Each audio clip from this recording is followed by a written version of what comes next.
Sure. So GIS stands for Geographic Information System. So GIS is a way of understanding and organizing data that has the element of where. So data you can describe things, and you can describe the color, you can describe the size. What you're going to do with GIS is to say where that color and that size is in a coordinate system. So what then happens is that a lot of that data can either be collected, like last week Carly was explaining, by going on the ground and with a GPS and say particular, I think she was talking about monkeys or some kind of ape, is and what it is doing and what is its characteristics.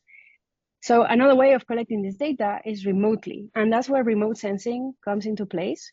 I've actually had to check, and remote sensing and Earth observation can be used actually interchangeably. So the idea is that you are collecting data from far away, and it's obviously data that is describing the Earth. Sometimes it's large areas. So for example, you were mentioning Google Maps.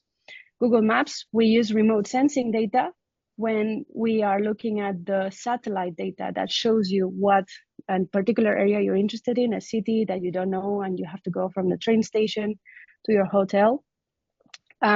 It's going to show you the streets, it's going to show you the buildings from above. That is a picture that has been taken by a satellite.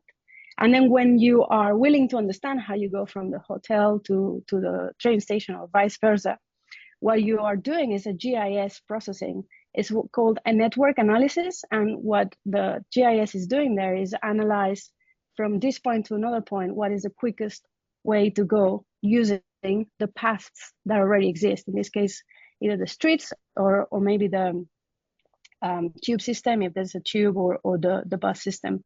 So in a nutshell, Google Maps has coordinates. So that's where the geographic information system appears. There's remote sensing, because we do use the layers of pictures that are taken from space or from sometimes planes. And we're doing processing by trying to understand how do I go from one place to another.